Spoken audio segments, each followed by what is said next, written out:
Penghargaan individu paling bergengsi dalam sepak bola seharusnya diberikan kepada pemain terbaik dunia, namun tidak selalu demikian. Hingga perubahan format pada tahun 2022, hadiah tahunan diberikan kepada pemain terbaik selama periode 12 bulan dari Januari hingga Desember yang memastikan bahwa penampilan di turnamen internasional besar selalu diperhitungkan. Seringkali, proses ini menghasilkan pemenang yang paling layak untuk dinobatkan. Namun ada juga beberapa keputusan yang sangat kontroversial selama bertahun-tahun. France Football mungkin bersalah atas beberapa keputusan kontroversial ini. Kami akan segera mencatat 6 perampokan terbesar dalam sejarah Ballon d'Or.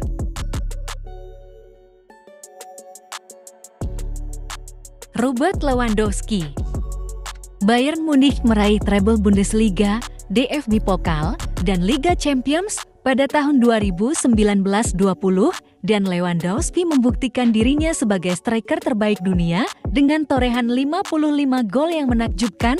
Sayangnya, pandemi COVID-19 merampas gelar Ballon d'Or perdana pemain internasional Polandia itu.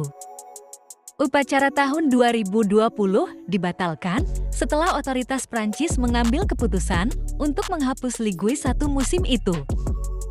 Kesetaraan yang diperlukan untuk gelar kehormatan ini tidak akan terpenuhi, terutama ketika menyangkut penilaian kinerja dan persiapan. Semua pesaing penghargaan tidak akan berada dalam kondisi yang sama, kata pemimpin redaksi France Football, Pascal Ferry. Penjelasan tersebut cukup mengejutkan, namun keputusan tersebut tidak berdampak buruk pada Lewandowski yang kembali mencetak 62 gol untuk Bayern di semua kompetisi pada tahun 2021. Rasanya seperti formalitas bahwa dia akhirnya dianugerahi bola emas yang tidak diterimanya pada tahun sebelumnya dan dia akhirnya mengumpulkan total 580 poin suara. Sayangnya, angka tersebut masih tertinggal 33 poin dari Lionel Messi. Pada akhirnya, Lewandowski harus puas dengan penghargaan perdana Gerd Müller Striker of the Year yang masih terasa seperti tamparan di wajahnya hingga saat ini. Virgil van Dijk. Revolusi Jurgen Klopp di Anfield benar-benar meningkat setelah Liverpool merekrut Virgil van Dijk senilai 75 juta pound Inggris. Mantan pemain Southampton ini dengan cepat mengukuhkan posisinya sebagai bek tengah terbaik di Liga Premier dan The Reds mengumpulkan 97 poin secara mengejutkan di musim debutnya dan hanya kalah sekali. Hebatnya, Liverpool masih finish di peringkat kedua di belakang Manchester City, namun mereka berhasil mendapatkan trofi pertama mereka di era Klopp dengan mengalahkan Tottenham di final Liga Champions. Van Dijk menjadi starter dalam 50 pertandingan The Reds di Liga Premier dan Eropa pada tahun 2018-19 dan bahkan mencatatkan 10 kontribusi gol. Hasilnya, dia sangat didukung untuk menjadi bek keempat yang memenangkan Ballon d'Or. Tetapi Messi akhirnya mengalahkan pemain Belanda itu dengan selisih hanya 7 suara. Pemain internasional Argentina itu mencetak 51 gol dan 22 assist untuk Barcelona, tetapi Liverpool menyingkirkan tim Spanyol itu dari Liga Champions dengan cara yang menakjubkan dan Klopp berhak merasa kecewa dengan status bek bintangnya. Cristiano Ronaldo. Gejolak 10 tahun Messi dan Ronaldo dalam perebutan Ballon d'Or akhirnya berakhir pada tahun 2018 ketika Luka Modric meraih penghargaan tersebut pada usia 33 tahun.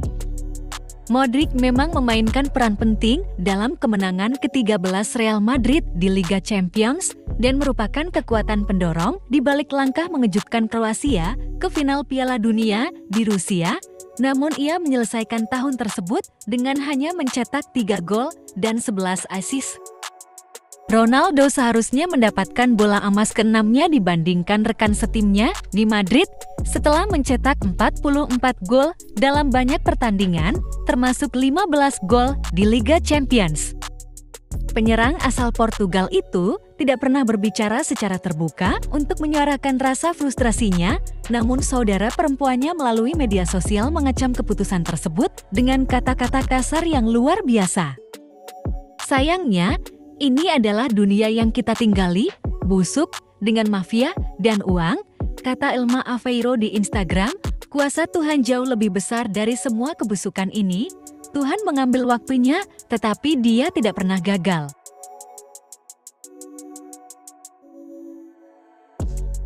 Frank Ribery. Bayern menjadi klub Jerman pertama yang meraih treble pada musim tahun 2012-13 di bawah asuhan Jupp Heynckes dan menimbulkan banyak kesengsaraan pada rival berat mereka Borussia Dortmund yang saat itu dipimpin oleh Jurgen Klopp. Tim asuhan Heynckes unggul 25 poin dari Dortmund di Bundesliga dan mengalahkan mereka 2-1 di final DFB Pokal sebelum mengulangi trik tersebut dalam pertandingan Liga Champions yang sangat kompetitif. Pemain-pemain seperti Thomas Müller, Philipp Lahm, dan Bastian Schweinsteiger berada di puncak performa mereka untuk Bayern. Namun Frank Ribery adalah arsitek sebenarnya dari kesuksesan mereka dengan pemain Prancis itu mengumpulkan 34 kontribusi gol di semua kompetisi. Kecepatan dan kecerdikan Ribery dalam menguasai bola memberi Bayern keunggulan dalam pertandingan-pertandingan paling ketat dan dia meraih setiap trofi yang ada, namun tetap tertinggal di belakang Ronaldo dan Messi dalam pemungutan suara terakhir Ballon d'Or.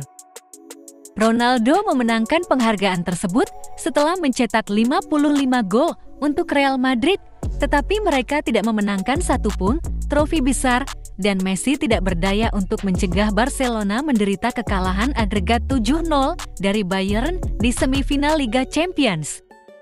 Itu tidak adil. Itu adalah musim yang luar biasa bagi saya dan saya seharusnya memenangkannya, kata Ribery dalam wawancara dengan La Gazzetta dello Sport pada tahun 2022. Wesley Sneijder.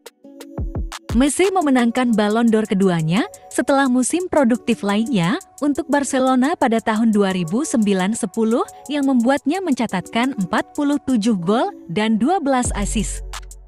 Barca juga memenangi La Liga dan Piala Dunia antar klub, namun gagal mengejar gelar Liga Champions berturut-turut dikandaskan oleh Inter Milan asuhan Jose Mourinho.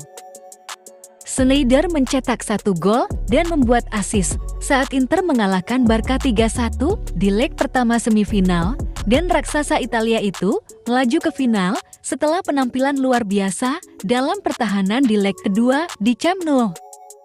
Playmaker asal Belanda ini yang tiba di San Siro dari Ajax 12 bulan sebelumnya juga mencetak 1 assist dalam kemenangan terakhir Inter atas Bayern Munich yang memastikan treble bagi tim asuhan Mourinho.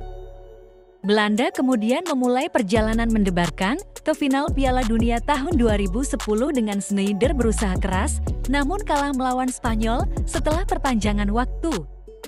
Lulusan Akademi Ajax ini menjadi pencetak gol terbanyak di kompetisi tersebut dan memenangkan 4 penghargaan Man of the Match untuk menegaskan pengaruhnya.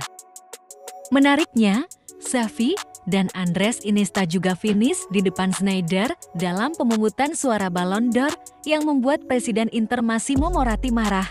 "Saya merasa ini sangat tidak adil," katanya kepada situs resmi Inter. Sneijder menjalani tahun yang fenomenal, memenangkan semua yang bisa ia menangkan. Rasanya tidak adil jika penghargaan diberikan kepada seseorang yang, meskipun pemain hebat, tidak memiliki level performa yang sama sepanjang tahun.